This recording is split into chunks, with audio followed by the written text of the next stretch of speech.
Al reunirse en el embarcadero para estivar el balandro Mascota, los 5 tripulantes salían de la taberna disfrazada de café llamada de América y agazapada bajo los soportales de la marina fronterizos al espolón.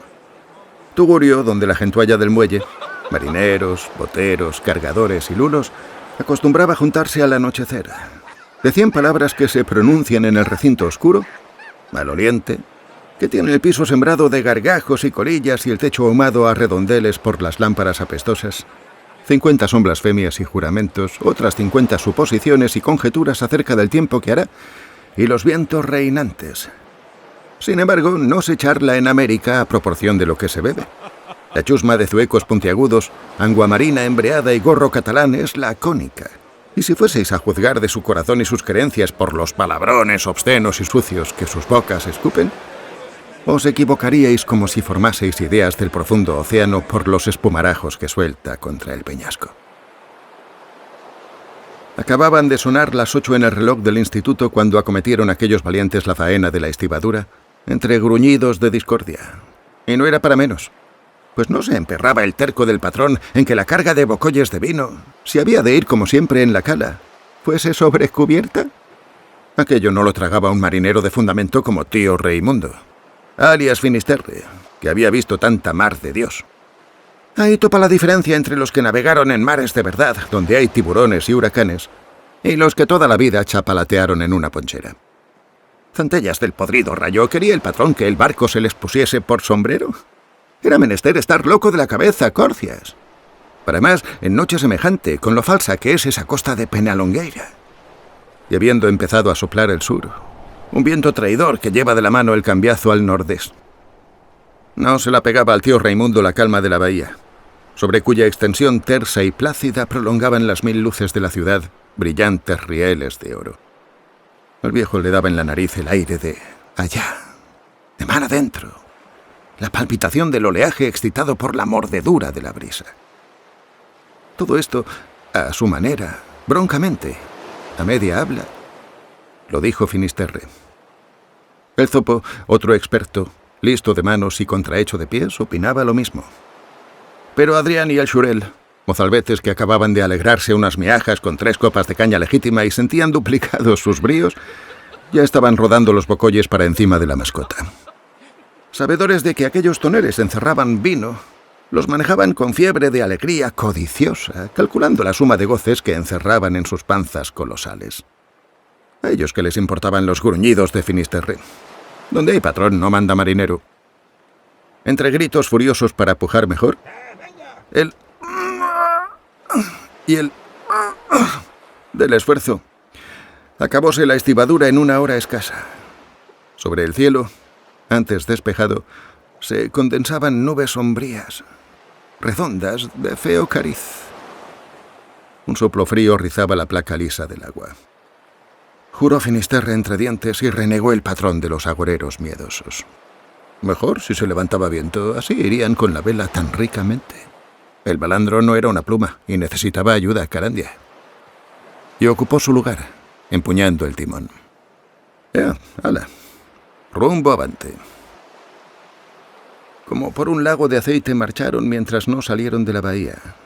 Según disminuía y se alejaba la concha orlada de resplandor y el rojo farol del espolón, llegaba a aparecer un punto imperceptible y otro la luz verde del puerto.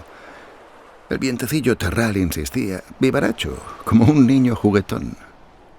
Habían izado la cangreja y la Mascota cortó el oleaje más aprisa, no sin cabecear. Descansaban los remeros bromeando. Solo Finisterre se ponía fosco. A cada balance de la embarcación le parecía ver desequilibrarse la carga.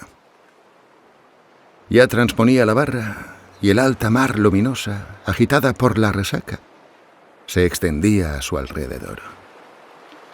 Para poncheras, según el despreciativo dicho de tío Reimundo, la ponchera metía respeto. El patrón, a quien se le iba disipando el humo de la caña, fruncía las cejas, sintiendo amagos de inquietud. Puede que tuviese razón aquel roñicas de Finisterre. La mar, sin saber por qué, no le parecía mar de gusto. No, tenía cara de zorra, cara de dar un chasco la maldita. Al vientecillo se le antojó dormirse y una especie de calma de plomo, siniestra, abrumadora, cayó encima. Fue preciso apretar los remos porque la vela apenas atiesaba. El balandro gemía, crujía en el penoso arranque de su marcha lenta. Súbitas rachas, inflando la cangreja un momento, impulsaban la embarcación dejándola caer después más fatigada, como espíritu que desmaya al perder una esperanza viva. Y cuando ya veían a estribor la costa peligrosa de Penalongueira, que era preciso bordear para llegarse al puertecillo de Dumia y desembarcar el género, se incorporó de golpe Finisterre, soltando un terno feroz. Acababa de percibir, allá a lo lejos, ese ruido sordo y fragoso de la tempestad repentina, del salto de aire que azota de pronto la masa líquida y desata su furor. El patrón, enterado, gritaba ya la orden de arriar la vela. Aquello fue ni visto ni oído. Enormes olas, empujándose y persiguiéndose como leonas enemigas, jugaban ya con el balandro, llevándolo al abismo o subiéndolo a la cresta espantosa. De cabeza se precipitaba la embarcación para ascender oblicuamente al punto. El patrón, sintiendo su inmensa responsabilidad, hacía milagros, animando, dirigiendo. La tormenta, otras habían pasado y salido con bien, gracias a Dios y a Nuestra Señora de la Guía, de quien se acordaba mucho entonces, con ofrecimientos de misa y excotos de barquitos, retratos de la mascota para colgar en el techo del santuario. Verdad, no era el primer temporal que corrían, pero no llevaban la carga estibada sobre cubierta, sino en el fondo de la cala, bien apañadita, como Dios manda y se requiere entre la gente del oficio. Y los que habían cometido aquella barbaridad supina, ahora, a pesar de las furiosas voces de mando del patrón, perdían los ánimos para remar, como si sintiesen en las atenazadas mejillas el húmedo beso de la muerte. Solo una resolución podía salvarlos. Finisterre la sugirió, mezclando las interjecciones con rudas plegarias. El patrón resistía, pero el cariño a la vida tira mucho, y por unanimidad resolvió largar al agua los malditos bocoyes. Afuera con ellos antes de que se corriesen a una banda y sucediese lo que se estaba viendo venir. Sin más ceremonias empujaron una de las barricas para lanzarla por encima de la borda. Los que intentaron la faena solo tuvieron tiempo de retroceder a saltos. La barrica andaba, la barrica se les venía encima a ella sola, y las demás, como rebaño de monstruos panzudos, la seguían. Corrían, rodaban locas de vértigo a hacinarse sobre la banda de babor, y el balandro, hocicando con la proa recta a la cima.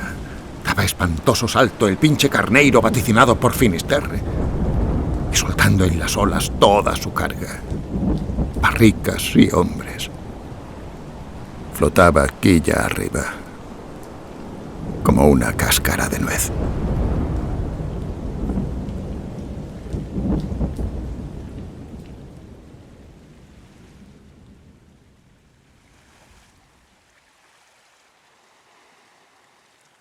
La primera noticia del naufragio se supo en el puertecillo de Ángeles, frontero a la bahía, porque 2 bocoyes salieron allí, a la madrugada, y quedaron varados en la playa al retirarse la marea. Corrió el rumor de la presa y se apeñaron en la orilla más de 100 personas, pescadores, aldeanos, carreteros, carabineros, sardineras, mujerucas, chiquillería. Nadie ignoraba lo que significaba la aparición de bocoyes llenos en una playa de la costa. Aún les retumbaba en los oídos el bramar de la tormenta. Pero ahora hacía un sol hermoso, un día magnífico, criador. Era domingo. Por la tarde bailarían en el castañal. Y con la presa no había de faltar vino para remojar la gorja. Nadie hizo comentarios tristes, sino los pescadores que, sin embargo, se consolaron pensando en el rico vientre de las barricas. Solo una vejezuela, que había perdido a su mozo, su hijo, de 20 años, en un lance de mar. Escapó de la playa dando alaridos y apostada cerca del carro en el cual fueron llevados los toneles al campo de la romería. Chillaba: «No bebades, no bebades. Ese vino sabe a la sangre de los hombres y al amarguío de la mar». Le hicieron el mismo caso que los tripulantes del balandro a Finisterre.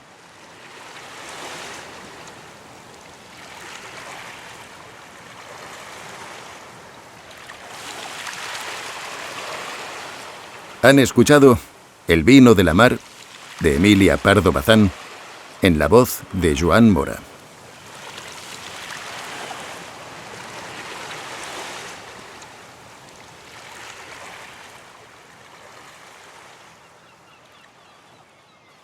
Alberto Miravalle, excelente muchacho, no tenía más que un defecto. Creía que todas las mujeres se morían por él. De tal convencimiento, nacido de varias conquistas del género fácil, resultaba para Alberto una sensación constante, deliciosa, de felicidad pueril. Como tenía la ingenuidad de dejar traslucir su engreimiento de hombre irresistible, la leyenda se formaba y un ambiente de suave ridiculez le envolvía. Él no notaba ni las solapadas burlas de sus amigos en el círculo y en el café, ni las flechas tumbonas que le disparaban algunas muchachas y otras que ya habían dejado de serlo. Dada su olímpica presunción, Alberto no extrañó en recibir por el correo interior una carta sin notables faltas de ortografía, en papel pulcro y oloroso, donde entre frases apasionadas se le rendía a una mujer. La dama desconocida se quejaba de que Alberto no se había fijado en ella y también daba a entender que, una vez puestas en contacto las dos almas, iban a ser lo que se dice una sola. Encargaba el mayor sigilo y añadía que la señal de admitir el amor que le brindaba sería que Alberto devolviese aquella misma carta a la lista de correos a unas iniciales convenidas. Al pronto, lo repito, Alberto encontró lo más natural. Después, por entera que fuese su infatuación, sintió atisbos de recelo. ¿No sería una encerrona para robarle? Un segundo examen le restituyó al habitual optimismo. Si le citaban para una calle sospechosa, con no ir, la precaución de la devolución del autógrafo indicaba ser realmente una señora la que escribía, pues trataba de no dejar pruebas en manos del afortunado mortal. Alberto cumplió la consigna. Otra segunda epístola fijaba ya el día y la hora y daba señales de calle y número. Era preciso devolverla como la primera. Se encargaba una puntualidad estricta y se advertía que, llegando exactamente a la hora señalada, encontraría abiertos portón y puerta del piso. Se rogaba que se cerrase al entrar y acompañaban a las instrucciones protestas y finezas de lo más derretido. Nada tan fácil como enterarse de quién era la bella citadora conociendo ya su dirección.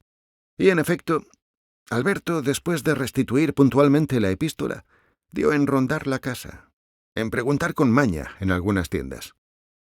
Y supo que en el piso entresuelo habitaba una viuda, joven aún, de trapío, aficionada a lucir trajes y joyas, pero no tachada en su reputación. Eran excelentes las noticias y Alberto empezó a fantasear felicidades. Cuando llegó el día señalado, radiante de vanidad, aliñado como una pera en dulce, se dirigió a la casa tomando 1000 precauciones, despidiendo el coche de punto en una calleja algo distante, recatándose la cara con el cuello del abrigo de esclavina y buscando la sombra de los árboles para ocultarse mejor. Porque conviene decir, en honra de Alberto, que todo lo que tenía de presumido lo tenía de caballero también. Y si se preciaba de irresistible, era un muerto en la reserva y no pregonaba jamás, ni aun en la mayor confianza, escritos ni nombres. No faltaba quien creyese que era cálculo hábil para aumentar con el misterio el realce de sus conquistas. No sin emoción llegó Alberto a la puerta de la casa. Parecía cerrada, pero un leve empujón demostró lo contrario. El sereno, que rondaba por allí, miró con curiosidad recelosa a aquel señorito que no reclamaba sus servicios. Alberto se deslizó en el portal y, de paso, cerró. Subió la escalera del entresuelo. La puerta del piso estaba arrimada igualmente. En la antesala, alfombrada, oscuridad profunda. Encendió un fósforo y buscó la llave de la luz eléctrica. La vivienda parecía encantada. No se oía ni el más leve ruido. Al dar luz, Alberto pudo notar que los muebles eran ricos y flamantes. Adelantó hasta una sala, amueblada de damasco amarillo, llena de bibelots y de jarrones con plantas. En un ángulo revestía el piano un paño antiguo, bordado de oro. Tan extraño silencio, y el no ver persona humana, fueron motivos para oprimir vagamente el corazón de nuestro don Juan. Un momento se detuvo, dudando si volver atrás y no proseguir la aventura. Al fin dio más luces y avanzó hacia el gabinete. Todo sedas, almohadones y butaquitas, pero igualmente desierto. Y después de vacilar otro poco, se decidió y alzó con cuidado el cortinaje de la alcoba de columnas. Se quedó paralizado. Un temblor de espanto le sobrecogió. En el suelo yacía una mujer muerta, caída al pie de la cama. Sobre su rostro amoratado, el pelo suelto tendía un velo espeso de sombra. Los muebles habían sido violentados, estaban abiertos y esparcidos los cajones. Alberto no podía gritar, ni moverse siquiera. La habitación le daba vueltas, los oídos le zumbaban, las piernas eran de algodón, sudaba frío. Al fin echó a correr, salió, bajó las escaleras, llegó al portal. Pero ¿quién le abría? No tenía llave. Esperó tembloroso, suponiendo que alguien entraría o saldría. Transcurrieron minutos. Cuando el sereno dio entrada a un inquilino, un señor muy enfundado en pieles, la luz de la linterna dio de lleno a Alberto en la cara. Y tal estaba de demudado, que el vigilante le clavó el mirar, con mayor desconfianza que antes. Pero Alberto no pensaba sino en huir del sitio maldito y su precipitación en escapar, empujando al sereno que no se apartaba, fue nuevo y ya grave motivo de sospecha. A la tarde siguiente, después de horas de esas que hacen encanecer el pelo, Alberto fue detenido en su domicilio. Todo le acusaba. Sus paseos alrededor de la casa de la víctima, el haber dejado tan lejos el Simón, su fuga, su alteración, su voz temblona, sus ojos de loco. 1000 protestas de inocencia no impidieron que la detención se elevase a prisión, sin que se le admitiese la fianza para quedar en libertad provisional. La opinión, extraviada por algunos periódicos que vieron en el asunto un drama pasional, estaba contra el señorito galanteador y vicioso. «¿Cómo se explica usted esta desventura mía?», preguntó Alberto a su abogado en una conversación confidencial. «Yo tengo mi explicación», respondió él. «Falta que el tribunal la admita. Vea lo que yo supongo. Es sencillo.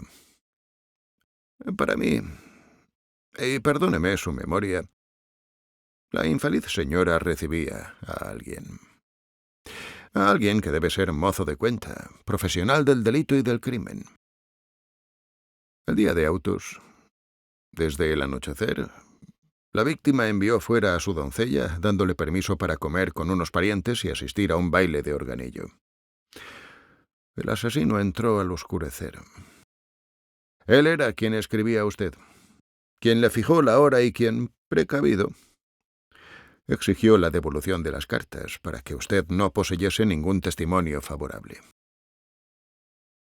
Cuando usted entró, el asesino se ocultó o en el descanso de la escalera o en las habitaciones interiores de la casa. A la mañana siguiente, al abrirse la puerta de la calle, salió sin que nadie pudiese verle. Se llevaba su botín, joyas y dinero. ¿Qué más? Es un supercriminal que ha sabido encontrar un sustituto ante la justicia. Pero es horrible, exclamó Alberto. Me absolverán. Ojalá, pronunció tristemente el defensor.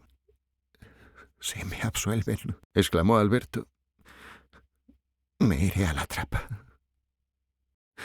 donde ni la cara de una mujer se vea nunca. Han escuchado La cita, un relato de Emilia Pardo Bazán, en la voz de Joan Mora. Mi amigo Luis Cortada es hombre de humor, aficionado a las faltas como ninguno. Aunque guarda la reserva que el honor prescribe, sus 2 o 3 compinches de confianza conocemos sus principios y modos de entender tales cuestiones. El amor, sostiene Luis, debe ser algo grato, regocijado y ameno.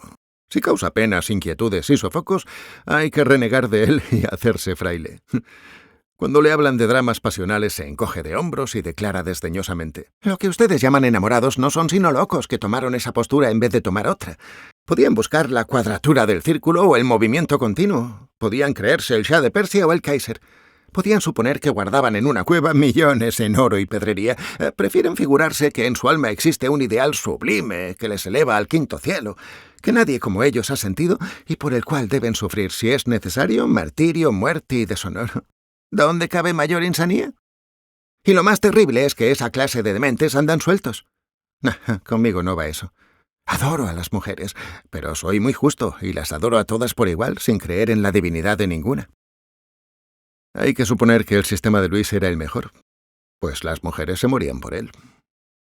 No se sabe qué hechizo existía en aquel muchacho, ni muy guapo ni muy feo, de cara redonda y fino bigote castaño, de ojos alegres y frente muy blanca, en la cual el pelo señalaba 5 atrevidas puntas. Sin que él se alabase jamás de sus triunfos, nos constaban, y en nuestra involuntaria y poco malévola envidia, los atribuíamos a aquella misma constante ecuanimidad y confianza en sí mismo, a la indiferencia con que pasaba de la rubia a la morena, sin concederles el tributo de un suspiro cuando se rompía el lazo. Este chico, repetíamos, tiene música dentro. Me llamó la atención ver que de pronto Luis perdía su jovialidad. Andaba cabizbajo y mustio, y hasta a veces inquieto y hosco. Yo era de los de la trinca el más íntimo, el que le veía diariamente, o en su casa o en la mía, y no pude menos de preguntarle, atribuyendo el fenómeno al inevitable amor, que al fin, llegada la hora, le hubiese cogido en sus redes de oro y hierro. La hipótesis le sublevó. «Te prohíbo», me dijo severamente, «que dudes de mi cordura. Solo que entérate. Eso de la pasión y demás tarandajas tiene, entre otros encantos, el de que lo mismo puede dañar el padecerlo como el hacerlo sentir. Igual fastidia querer o ser querido. ¿Te has enterado?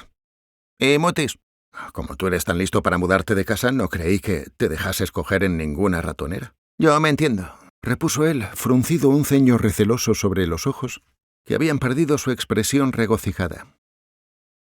Pasaba esta conversación en mi despacho donde Luis, nerviosamente, había encendido y tirado casi enteros hasta 3 excelentes puros.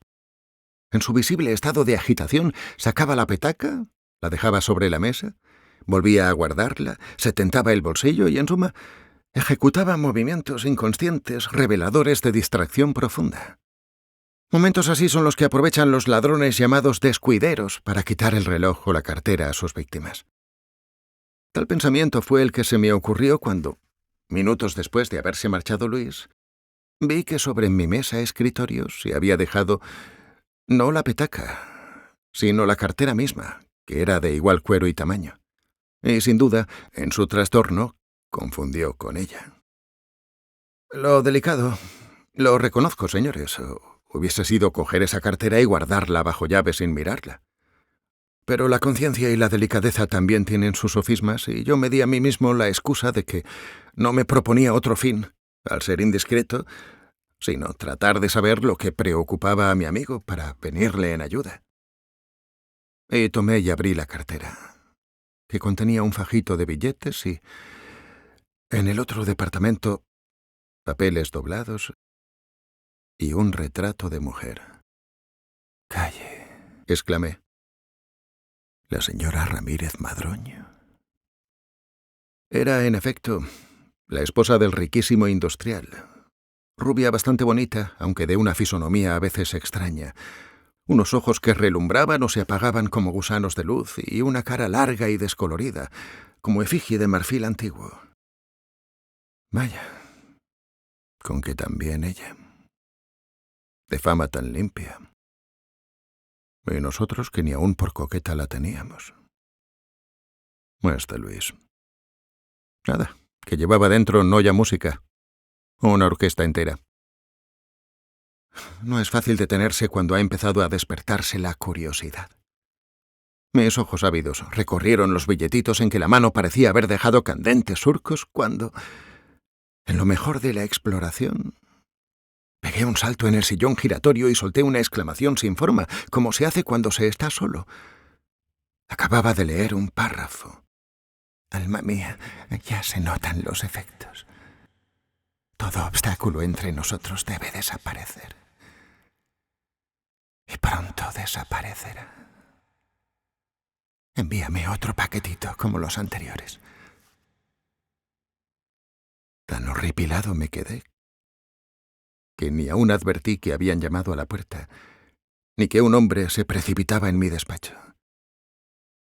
Era él, era Luis, descompuesto, con los ojos saltándosele, la respiración ahogada.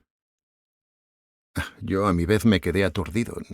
No podía dudar de que me hubiese visto leyendo. ¡Qué plancha!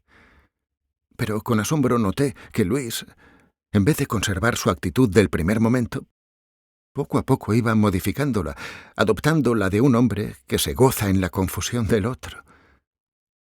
Al cabo, mirándome cara a cara, soltó una franca risa y me echó al cuello los brazos, exclamando afectuosamente: «No te apures, hijo, no te apures.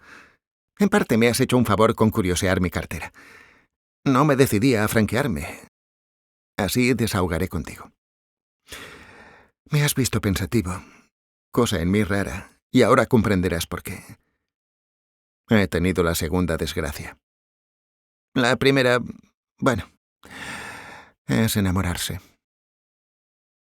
La segunda, sí, ya sé. Pude por fin articular. La segunda desgracia es que se han enamorado de ti. Ajá, de eso se trata. He metido la mano en un cesto de flores y había en ella la viborilla del amor. Condenado. El caso es que la señora... Bueno, tú ya no ignoras cómo se llama. No, no lo ignoro. Y de veras que me ha sorprendido. La tenía por... Sí, claro, una señora intachable. Hasta que llegó su cuarto de hora, con la fatalidad de que entonces pasase yo y no otro. En fin, que está... no sabes, de atar. Se le ha metido en la cabeza que su punto de honra es adorarme y unirse a mí por toda la vida, para lo cual tiene que... Se le atragantó el verbo, y yo vine en su ayuda articulando: cometer un crimen. Atiza, de tales entusiasmos, líbrenos Dios. Eso he dicho yo siempre, líbrenos Dios, ya sabes mis teorías. Líbrenos de cuanto sea fuerte, hondo, trascendental. Si no, tiene vuelta. Pero en fin, ahora no se trata de eso. Vamos a lo urgente. Te explicaré cómo por un lado me ves reír y por otro me encuentras tan cabizbajo. Respiró un instante, luego se decidió. Todo cuanto te diga de la resolución de esa mujer sería poco. Si bregaría yo con ella. Todas mis razones no la han podido disuadir. Y para evitar mayores males, ¿qué dirás que he discurrido? Desde hace un mes le envío paquetitos de un veneno activísimo, de lo que remedia las dispepsias y el flato. Bicarbonato de sosa químicamente puro. Y eso es lo que surte efecto. La risa de mi amigo se me pegó. Celebramos con grandes carcajadas la farsa inocente. Y figúrate que me dice que ya nota efectos. Redoblamos las carcajadas. Sin embargo, de pronto me quedé serio y le cogí la mano. Aguarda, Luisillo. ¿Y si advierte que es inofensivo lo que le remites? ¿Puede sustituir, idear otra cosa? Mi amigo se puso blanco de terror. Evidentemente la hipótesis no se le había ocurrido ni un instante. Era quizá lo único en que no había pensado. ¡Oh, demonio! Fue lo que pronunció al fin, dándose una palmada en la frente. Momentos después, ya hecha alianza ofensiva y defensiva, debatíamos el plan de campaña. En primer término, Luis propuso el remedio de la cobardía, la fuga. Un viaje a París, a Buenos Aires, al Polo Norte. Yo aconsejé el de la semicobardía, el aplazamiento. Mándale otra dosis mayor de bicarbonato, propuse, y ya veremos lo que pasa. Probablemente ganar tiempo es ganarlo todo. Se avino a mi parecer Luis y transcurrieron 15 días en que nada nuevo ocurrió.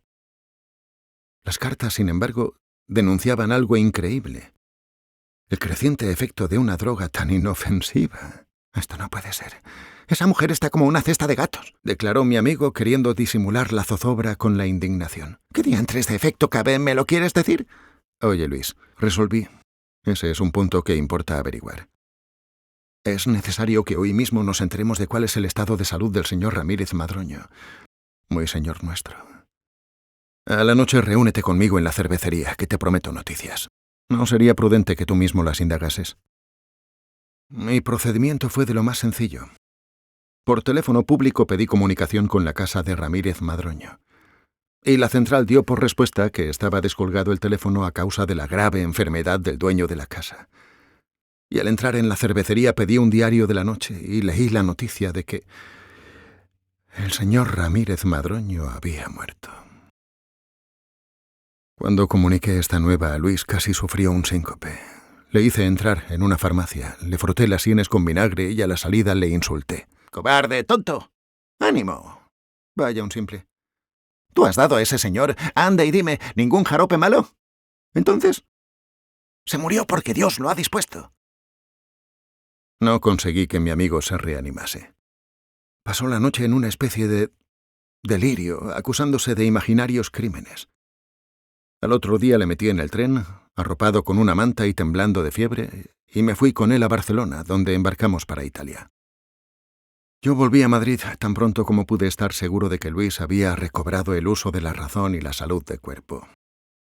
Convinimos en que el aire patrio le sería muy dañoso en bastantes meses. En efecto, tardó mucho en volver. Pude cerciorarme de que el fallecimiento de Ramírez Madroño no había causado ninguna extrañeza. Tenía en el estómago una úlcera mortal. En cuanto a su esposa, tampoco sorprendió que, después de varios ataques de convulsiones histéricas explicables por la pena, hubiese caído en una especie de atonía y luego en una devoción estrecha y rigurosa, sin salir de la iglesia en toda la mañana. Era para mí evidente que jamás sospechó la piadosa burla de Luis. Al revés de otras, su arrepentimiento fue real e imaginario su delito.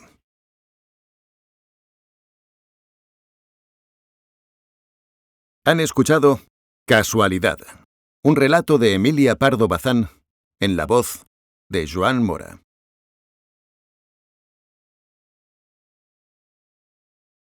Jamás lo hemos averiguado, declaró el registrador, dejando su escopeta arrimada al árbol y disponiéndose a sentarse en las raíces salientes, a fin de despachar cómodamente los fiambres contenidos en su zurrón de caza. Hay en la vida cosas así, que nadie logra nunca poner en claro, aunque las vea muy de cerca y tenga, al parecer, a su disposición los medios para enterarse. Salieron de las alforjas molletas de pan, 2 pollos asados, una ristra de chorizos rojos, y la bota nos presentó su grata redondez pletórica, ahíta de sangre sabrosa y alegre. Nos disputamos el gusto de besarla y dejarla chupada y floja, bajo nuestras afanosas caricias de galanes sedientos. Los perros, con la lengua fuera y la mirada ansiosa, sentados en rueda, esperaban el momento de los huesos y mendrugos. Cuando todos estuvieron saciados, amos y canes, y encendidos los cigarros para fumar deleitosamente a la sombra, insistí. ¿Pero ni aún conjeturas? Conjeturas. Claro que nunca faltan. Cuando se notó que el pobre muchacho estaba muerto y no dormido. Cuando, al descubrirle el cuerpo, se vio que tenía una herida triangular, como de estilete, en la región del corazón. La autopsia comprobó después que esa herida le causó la muerte. Figúrese usted si los compañeros de hospedaje nos echamos a discurrir. Entre otras cosas porque al fin y al cabo podíamos vernos envueltos en una cuestión muy seria. Como que al pronto se trató de prendernos. Por fortuna, la tan conocida como vulgar coartada era de esas que no admiten discusión. En la casa de huéspedes estábamos 5, incluyendo a Clemente Morales, el asesinado. Los 4 restantes pasamos la noche de autos en una tertulia cursi, donde bailamos, comimos pasteles y nos reímos con las muchachas hasta cerca del amanecer. Todo el mundo pudo vernos allí sin que ninguno saliese ni un momento. 100 testigos afirmaban nuestra inculpabilidad y así y todo nos quedó de aquel lance, yo no sé qué, una sombra moral en el espíritu que ha pesado, creo yo, sobre nuestra vida. Ello fue que ustedes, al regresar a casa... una impresión atroz. Era ya de día, y la patrona nos abrió la puerta en un estado de alteración que daba lástima.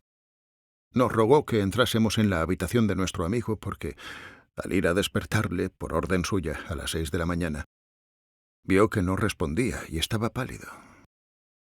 Pálido, y no se le oía respirar. O desmayado, o... Fue entonces cuando, alzando la sábana, observamos la herida. ¿Qué explicación dio la patrona? Ninguna. Cuando le digo a usted que ni la patrona, ni la justicia, ni nadie ha encontrado jamás el hilo para desenredar la maraña de ese asunto. La patrona, eso sí, fue presa, incomunicada, procesada, acusada. Pero ni la menor prueba se encontró de su culpabilidad. ¿Qué digo prueba? Ni indicio. La patrona era una buena mujer, viuda, fea, de irreprochables antecedentes, incapaz de matar a una mosca. La noche fatal se acostó a las 10 y nada oyó. La sirvienta dormía en la buhardilla. Se retiró desde la misma hora y a las 8 de la mañana siguiente roncaba como un piporro. El sereno a nadie había visto entrar. El misterio más denso, más impenetrable. ¿Se encontró el arma? Tampoco. ¿Tenía dinero en su habitación la víctima? Que supiéramos ni un céntimo. Es decir, unos duros, que es igual a no tener nada, para el caso. Y esos allí estaban, en el cajón de la cómoda, por señas, abierto. ¿Se le conocían amores? Vamos, rehacemos el interrogatorio. No tenía lo que se dice relaciones seguidas, ni querida, ni novia. No sería un santo, pero casi lo parecía. Por celos o por venganza de amor no se explica tan trágico suceso. Pero, ¿cuáles eran sus costumbres? Insistí, con afán de polizonte psicólogo, a quien irrita y engolosina el misterio, y que sabe que no hay efecto sin causa. ¿Ese muchacho no era un hombre joven? Tendría sus hábitos, sus caprichos, sus peculiares aficiones. Era, contestó el registrador, en el tono del que reflexiona en algo que hasta entonces no se había presentado a su pensamiento, el chico más formal, más exento de vicios, más libre de malas compañías que he conocido nunca. Retraído hasta lo sumo. Muy estudioso. Nosotros, por efecto de esa misma condición suya, le tuvimos en concepto de un poco chiflado.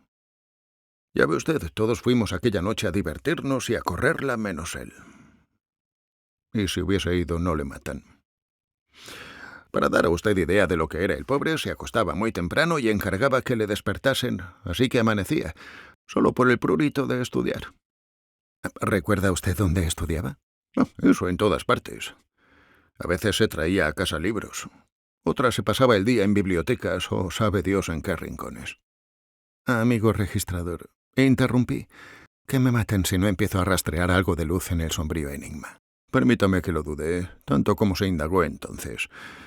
Tantos pasos como dieron la justicia y la policía, y hasta nosotros mismos, sin que se haya llegado a saber nada.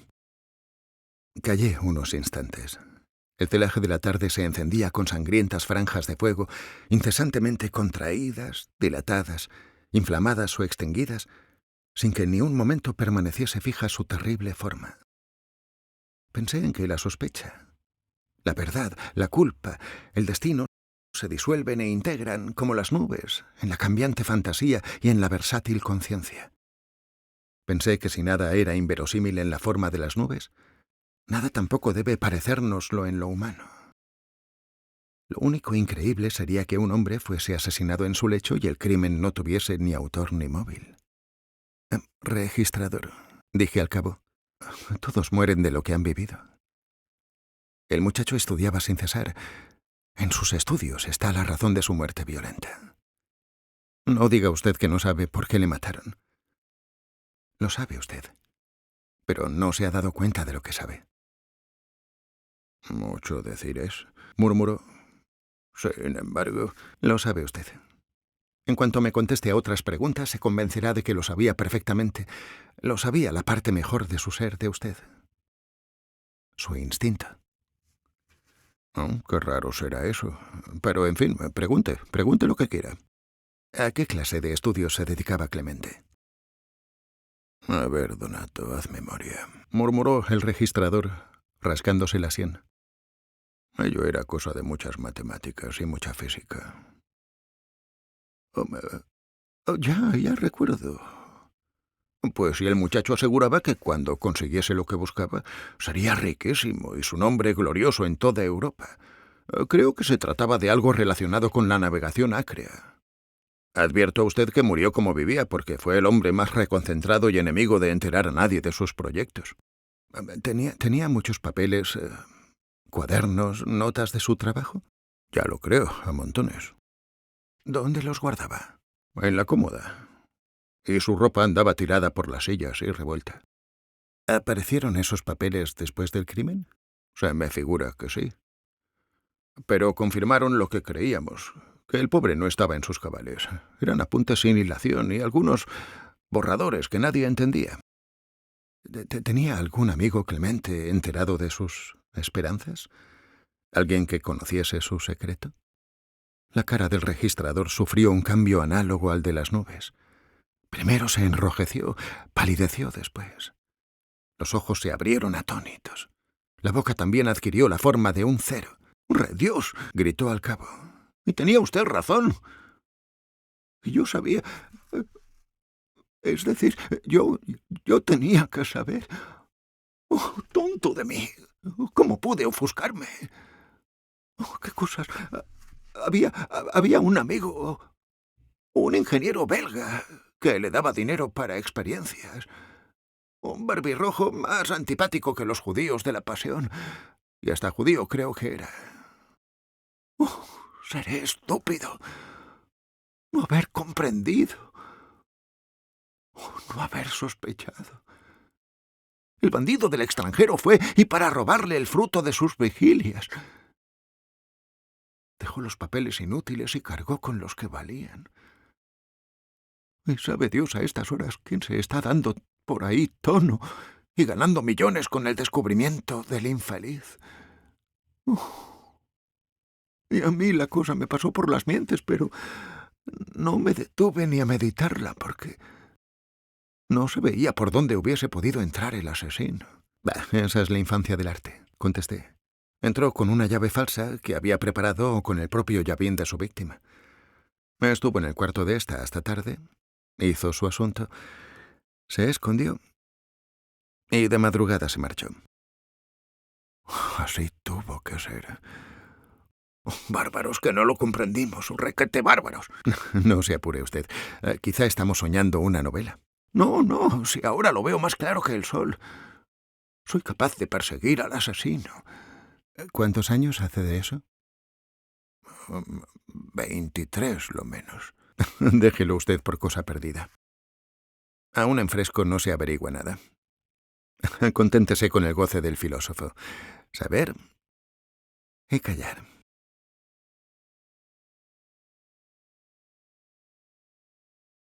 Han escuchado Nube de Paso, un relato de Emilia Pardo Bazán, en la voz de Joan Mora.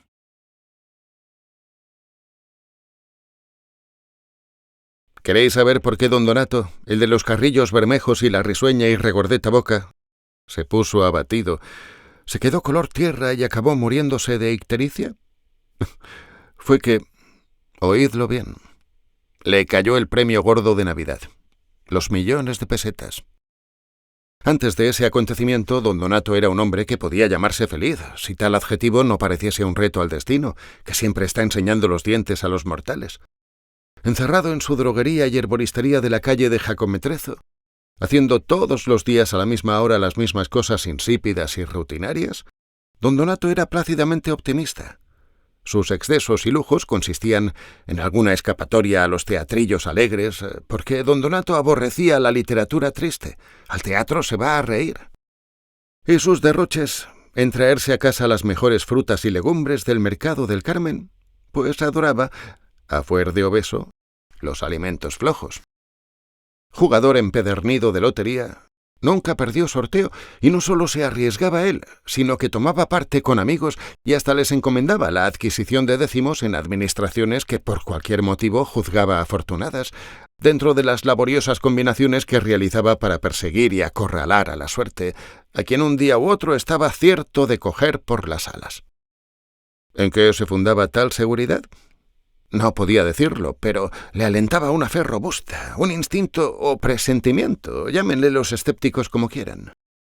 Supersticioso y calculista pueril, sucedíale a veces pararse en seco ante un número de una casa o de un coche Simón y correr a la administración a pedir el mismo número. Lo que más le confirmaba en su manía era la circunstancia que realmente parecerá extraña a todo el que conozca la lotería un poco. En la ya larga existencia de jugador de don Donato, que jugaba cada sorteo, en algunos doble y triple, no le había caído, no digamos un premio regular, pero ni una aproximación, ni un reintegro de Nochebuena, ni nada de nada. Esta singular reserva de la fortuna le parecía a don Donato signo infalible de que sólo se ocultaba para venir un día de pronto, fulminante, terrible, con los brazos abiertos y las manos tendidas, llenas de oro. Hará 2 años, estudiando don Donato la marcha del Gordo, del premio deslumbrador de Navidad, observó que desde tiempo inmemorial no había caído en M, y herida su imaginación por esta circunstancia, encargó a un amigo corresponsal que allí tenía que le tomase un billete nada menos.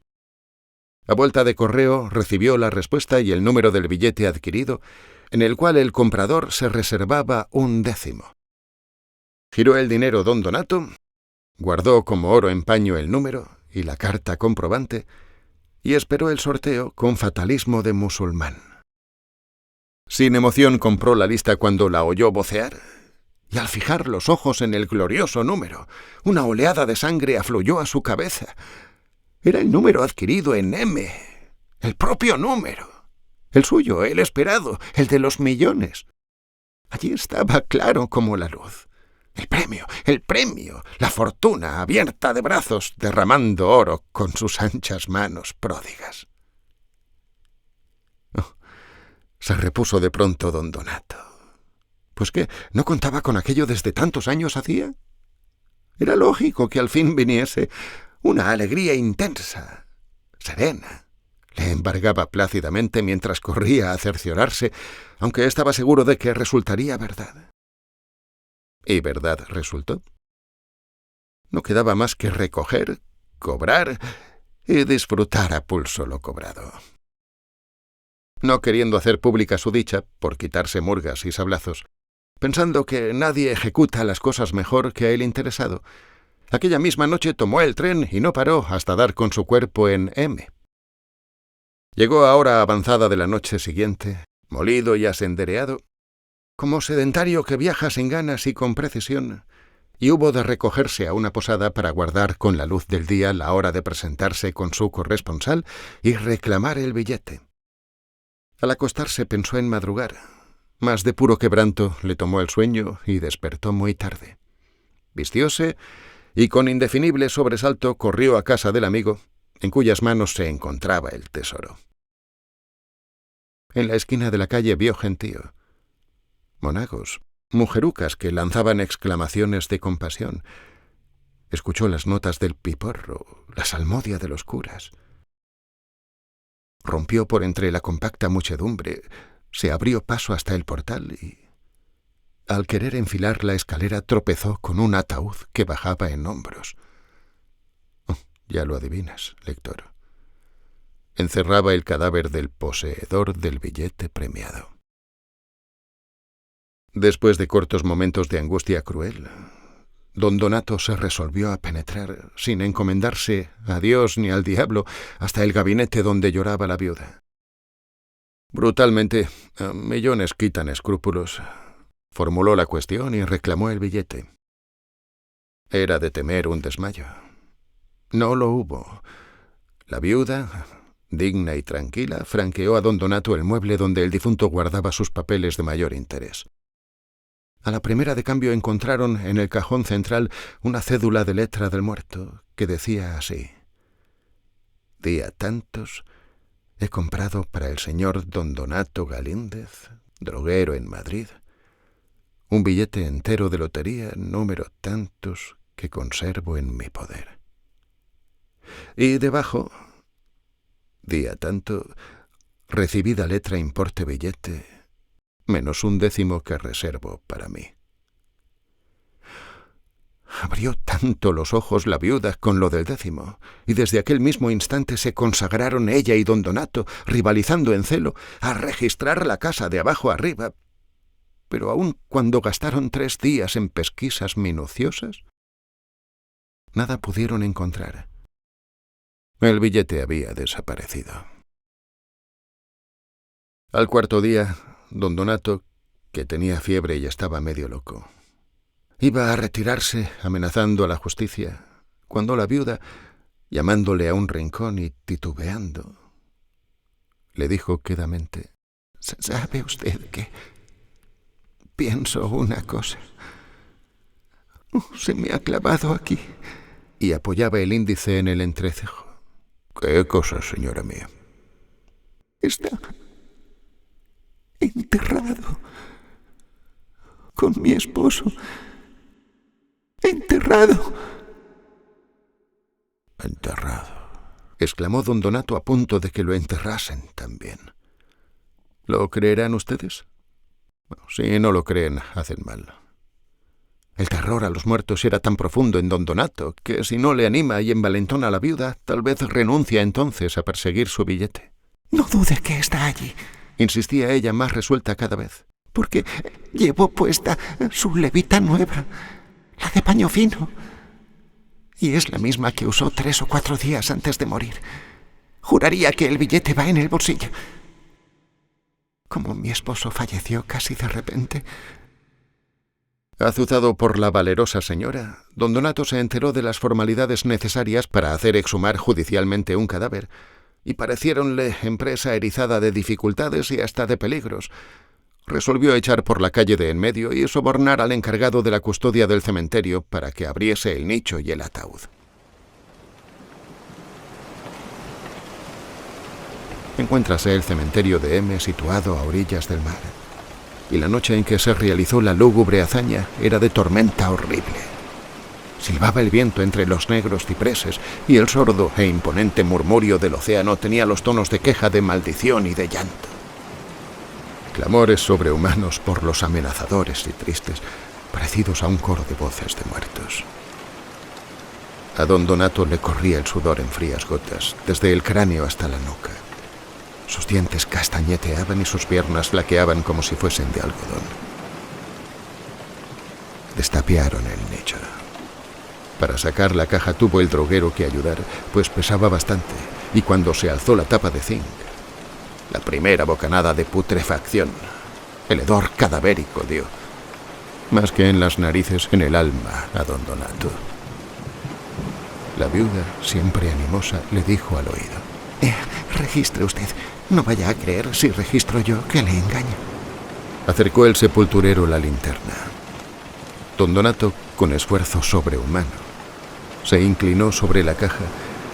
Vio una cara espantosa, verde ya, unos ojos abiertos, vidriados y aterradores, una barba fosca, unos labios lívidos. Y solo cuando la viuda repitió con energía: «Pero regístrele usted».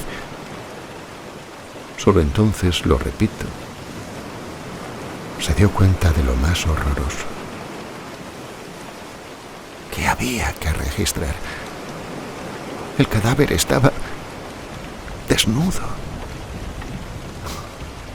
Cayó desplomado el droguero mientras la viuda, Con acento de desesperación, exclamaba: «Oh, estúpida de mí. ¿Por qué no picaría yo a tijeretazos la ropa? Cuando la ven entera, se la llevan los muy ladrones».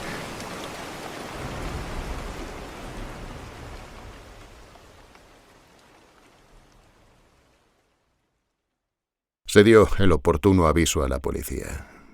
Se registraron las casas de empeño y préstamos de toda España, mas no apareció el siniestro billete, y el premio se lo guardó la Hacienda frotándose las manos.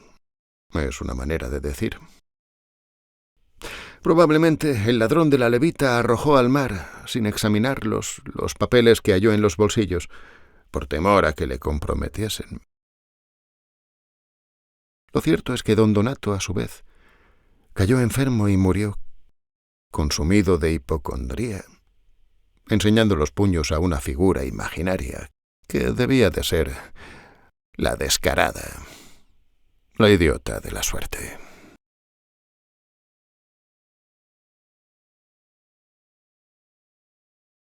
Han escuchado Suerte macabra, un relato corto de Emilia Pardo Bazán, en la voz de Joan Mora.